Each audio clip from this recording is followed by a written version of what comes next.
Bonjour à tous, nous sommes aujourd'hui au jardin Miles Stevens de Croix. Dans les très chic quartiers Beaumont à Croix, trône une majestueuse Villa Cavrois, chef-d'œuvre d'Urbain Miles Stevens. L'architecte a donné son nom aux jolis jardins municipaux, situés à 2 pas de là. Un écrin de verdure dédié à la détente. La vie grouille au loin, mais ici tout n'est que luxe, calme et volupté. Le quartier Beaumont à Croix est une oasis de quiétude et de prospérité dans les verts chahutés. À quelques centaines de mètres des anciennes cours робéziennes. Résidant les capitaines d'industrie, les riches héritiers, les cadres supérieurs, les entrepreneurs triomphants. Les villas succèdent aux villas, mais la plus belle et la plus grande de ce quartier est la Villa Cavrois. Ici, nous sommes dans le jardin humide. Dans les milieux humides, l'eau est le facteur déterminant aussi bien pour les zones naturelles que pour la vie animale et végétale. La submersion des terres et la composition en matière nutritive de ces territoires subissent des fluctuations journalières. Celles-ci sont liées aux conditions climatiques, à la localisation de l'espace au sein du bassin, du contexte géographique. Ces variations sont aussi à l'origine de la formation du sol particulier, de l'implantation d'une végétation et d'une faune spécifique. L'abondance des algues, de poissons, d'oiseaux, d'eau, d'autres espèces sauvages peut aussi fluctuer dans un même milieu selon la période de l'année. Ces zones sont des réservoirs de vie qui avaient tendance à disparaître du fait que la pression urbaine et des pratiques agricoles aujourd'hui, elles sont remises en valeur comme ici dans les jardins Miles Stevens. Ce bassin permet de récupérer et de stocker les eaux de pluie. Il est propice également à la création d'un milieu de vie favorable aux bactraciens et à la flore des zones humides. Les végétaux prolifèrent et prennent place autour du bassin, constituant une barrière naturelle dans laquelle se nichent et se nourrissent différents animaux, à l'abri des prédateurs. Ainsi, les zones humides sont utiles pour de nombreux animaux. Les oiseaux y font étape lors des migrations. Les insectes, les poissons, les amphibiens et les oiseaux s'y reproduisent et s'y nourrissent. De nombreux animaux y trouvent des sites de refuge et d'hibernage. Certaines plantes des zones humides ont la capacité de filtrer l'eau avec leurs racines ou de l'oxygéner. Elles sont utilisées pour créer des piscines biologiques ou pour remplacer les filtres dans le cadre de la phytoépuration. Ici, nous sommes dans le jardin potager, le coin des légumes. La gestion des carrés potagers est confiée aux équipes pédagogiques des écoles et centres de loisirs. Les thématiques sont liées au programme scolaire, à l'éducation, à la santé ou à la découverte de la nature.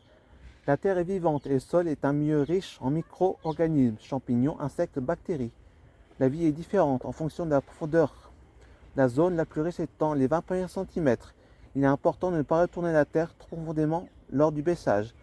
L'arrosage est indispensable au potager, mais différentes techniques permettent désormais de la réduire. Le binage régulier de la terre permet de casser la croûte du sol, facilitant l'infiltration de l'eau. Le paillage préserver le sol et la chaleur comme la froideur et conserver l'humidité. L'arrosage varie aussi en fonction de la variété des légumes choisis. Il y a aussi le coin des aromatiques, que l'on voit en face de nous. Il est inspiré du jardin des simples que l'on trouvait au Moyen-Âge. Dans les châteaux et les monastères, celui-ci côtoyait aussi un potager et un verger. On passait également son temps à parler science, philosophie et poésie, ou à courtiser dans un jardin dit de plaisance, le préau. Le jardin réalise ici même une représentation de ces jardins des simples, construits sous forme de carrés. Vous observez ici plusieurs carrés, un rectangle, un cercle, délimité par des bordures en plessis. Cette méthode consiste à surélever les cultures du sol à l'aide de tressages de branches et de châtaigniers, noisetiers, saules, osiers. Ce procédé permettait un réchauffement plus rapide de la terre. Dès l'apparition des premiers rayons du soleil printanier au Moyen Âge, chaque carré contenait une collection de plantes très utiles au quotidien. Pour assurer une bonne récolte, ne cultivez pas 2 années de suite la même famille de légumes au même endroit. Il faut mettre en place une rotation afin de ne pas épuiser les sols et ses éléments nourrissants. L'association de certaines plantes permet aussi une protection mutuelle contre les parasites et les maladies. Pour garantir les plantes ont besoin d'azote et de potasse et de phosphore, de calcium, de magnésium et de nombreux autres éléments, oligo-éléments. Les engrais de synthèse du commerce sans engrais chimiques en sont dépourvus. Le compost apporte ces éléments, favorise la formation d'humus et améliore l'activité biologique du sol.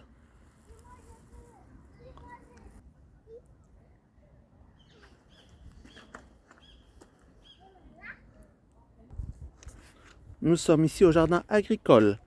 L'agriculture ainsi que les enjeux environnementaux qui en découlent tiennent une place prépondérante dans notre économie régionale. L'exploitation de la terre a un rôle primordial dans la survie de l'être humain. Dans le Nord-Pas-de-Calais et Picardie, l'agriculture est caractérisée par la production de grandes cultures, comme les céréales, les betteraves, les pommes de terre. Les exploitations agricoles fournissent le secteur alimentaire, mais aussi importante industrie agroalimentaire dans notre région. Elles souffrent toutefois de la forte concurrence des producteurs belges et néerlandais. Dans ce jardin, vous pouvez observer l'évolution des cultures au fil des saisons.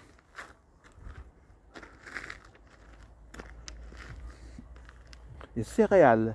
Les céréales sont cultivées principalement pour leurs graines et sont utilisées pour l'alimentation de l'homme et des animaux domestiques. Elles occupent plus de 37 600 hectares. Le blé constitue à lui seul 4/5 de cette surface. L'Artois, le Cambrésis et les Flandres sont les bassins de production essentiels de la culture du blé. La betterave. La production de la betterave est liée à l'industrie traditionnelle, sucrière régionale. Aujourd'hui, elle souffre de la libération du marché mondial de sucre et la baisse des prix. Vous connaissez aussi l'endive. C'est à partir de 1919 que la production d'endive dite chicorne dans notre région. Pour son essor, elle s'intègre à la gastronomie régionale. Le label Perle du Nord lui a permis de devenir un troisième légume le plus consommé en France. Le houblon. Nous avons devant nous. La production de houblon est concentrée en Flandre intérieure. Il y a une industrie brassicole régionale. Une seule coopérative regroupe aujourd'hui les 9 derniers producteurs. L'ail. C'est principalement l'ail rose qui est cultivé dans la région. Ils sont tressés et fumés de manière traditionnelle. Sa consommation est répandue au nord de Paris, mais aussi en Belgique, en Allemagne, en Suisse et en Autriche. La région Nord-Pas-de-Calais-Picardie est classée vulnérable au niveau de la directive nitrate qui impose dans ces zones de mettre en œuvre un programme d'action. La région est aussi classée à risque pour le phosphore. Ces nitrates et phosphates ont aussi une origine industrielle et urbaine.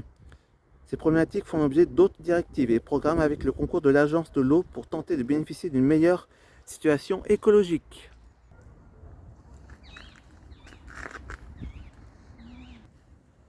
Nous sommes maintenant devant le jardin des abeilles.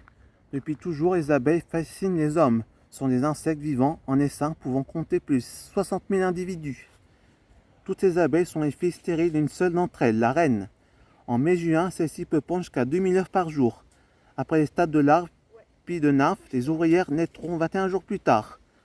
L'ensemble s'appelle le couvain. La température est avoisine les 35 degrés. La reine pond aussi dans des cellules plus grandes des œufs non fécondés, qui 24 jours plus tard donneront des mâles ou faux bourdons. Il y en a quelques centaines par ruche. Ils ne sortent que par beau temps pour féconder les jeunes reines, dont c'est le vol nuptial. On considère que les abeilles ont coévolué pendant des millions d'années avec les plantes à fleurs, en butinant de fleur en fleur, transportant le pollen. Elles contribuent à la formation de graines, donc des fruits. C'est la pollinisation, leur action avec celle d'autres insectes aujourd'hui menacés, tels que les bourdons, les abeilles solitaires ou les papillons, est essentielle à notre nourriture et à la sauvegarde de la biodiversité. Par ailleurs, les abeilles fournissent des produits appréciés par notre émotion et notre santé. Le miel, issu du nectar sucré des fleurs, 10 à 30 kg par ruche. Le pollen, récolté sur les étaminiers des fleurs et rapporte sous forme de boulettes dans la corbeille des pattes arrière. C'est un complément alimentaire de premier ordre. La cire, la propolis et même le venin, aphythérapie. Sous nos climats, des cavités sont nécessaires pour que les abeilles se protègent à la fois des intempéries de leurs ennemis. Il s'agit d'arbres creux ou de cavités rocheuses.